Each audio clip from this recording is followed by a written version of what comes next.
नमस्कार। आज हम पढ़ रहे हैं पांडे बेचन शर्मा उग्र की कहानी रिसर्च। भक्ति ने साग्रह कहा, भगवान। ज्ञान ने सावधान उत्तर दिया, अनुमान। निकट ही विश्व कलाकार धोखादेव भी बैठे हुए थे।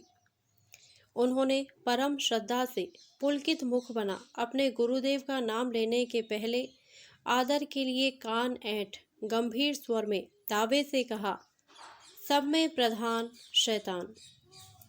भगवान से हैरान मनुष्य ने एक दिन किसी विचित्र मानस के निकट भक्ति, ज्ञान और धोखादेव की उक्त बातें दूर से सुनी और वह नौन सत्तू बांधकर शैतान की तलाश में निकल पड़ा।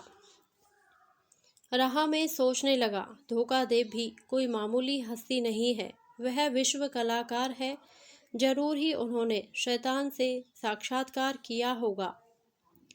हे शैतान देव, मनुष्य कामना करने लगा, कहाँ मिलोगे तुम? मैं तुम्हारी महिमा अपनी आंखों देखना चाहता हूँ, तुम्हारे प्रसाद से महान बनना चाहता हूँ। नाम लेते ही शैतान मनुष्य के सामने हाजिर।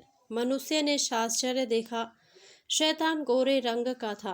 उसने सोचा, जरा नादानों की मूर्खता तो देखो, लोग इन्हें काला कहते हैं। मनुष्य ने देखा, शैतान हवा गाड़ी में एक अल्प वसना सुंदरी के साथ सुरमत बैठा था।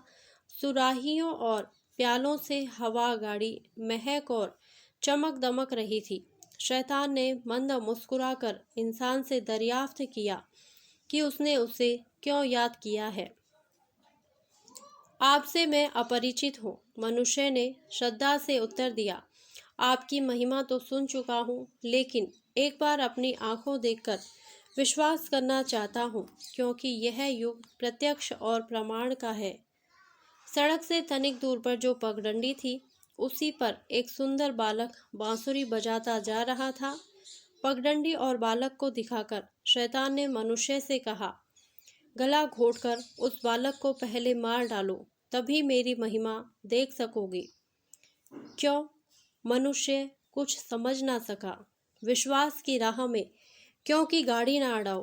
यदि मेरी महिमा देखना है तो पहले उस बालक का बलिदान करो। मैं आसमान को जमीन पर उतार सकता हूँ, सोने की बरसाती झड़ी लगा सकता हूँ, इस नन्हे से संसार को अपने किसी भी भक्त की मुट्ठी में कर सकता हूँ।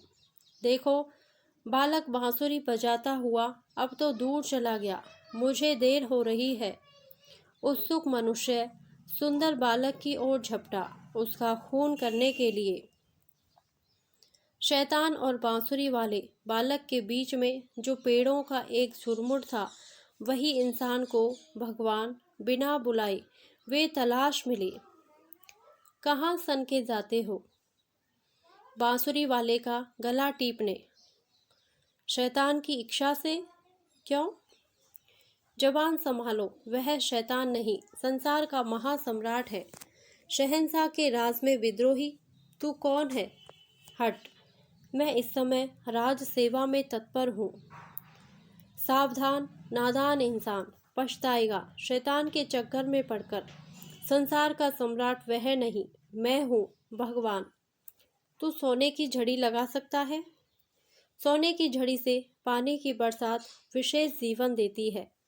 सोने की चंग पर चढ़कर लोग नरक जाते हैं, इसलिए उसे मैंने लोगों की आंखों से दूर पहाड़ और पृथ्वी की छाती में छिपा दिया है।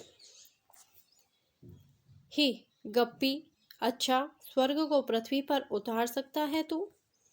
मैं ना तो आसमान को जमीन पर उतारता हूँ और ना पृथ्वी को पाताल पर। किसी को पद भ्रष्ट करना शैतान का काम है। चल, जिसे चमत्कार नहीं उसे भगवान नहीं मानता। मैं चमत्कार देखूंगा। हट सामने से। भगवान को बात मानिए ठुकराकर मनुष्य शैतान के इशारे से हत्या के लिए दौड़ पड़ा। सुंदर बालक की सुरीली बांसुरी एकाएक बंद हो गई। हवा गाड़ी वाले शैतान के स्फटिक पात्र की मदिरा का रंग श्वेत से रक्त सुवर्ण हो गया। हत्या करते ही मनुष्य की पीठ पर शैतान का हाथ थपक उठा। वह जरा भी ना डरा। स्वार्थ के लिए खून करने से उसका दिल ठंडा, सख्त और मजबूत हो गया था। मुर्दे के ठीक नीचे गहरा खोदो। शैतान ने परम प्रसन्न होकर मनुष्य से कहा, इस खुदाई में तुम्हें सोने की खान मिलेगी। इस खान की मदद से तुम अमीर बनो। फिर जुआ, शराब, सुंदरियां और हत्या, विनाश दिन दहाड़े करो। इन्हीं तीव्र सत्कर्मों से मैं संतुष्ट रहता हूँ। मेरे राज में मेरी कृपा से तुम्हारा कोई बाल भी बांका ना कर सकेगा। आप महान हैं शैतान। कृतज्ञ मनुष्य ने कहा, तू भी मेरा भाई है मनुष्य। मुस्कुराकर शैतान ने इंसान को जवाब दिया और उस अर्धनग्ना सुंदरी को चूमता, बालक के शव को हवा गाड़ी से कुचलता वह चलता बना।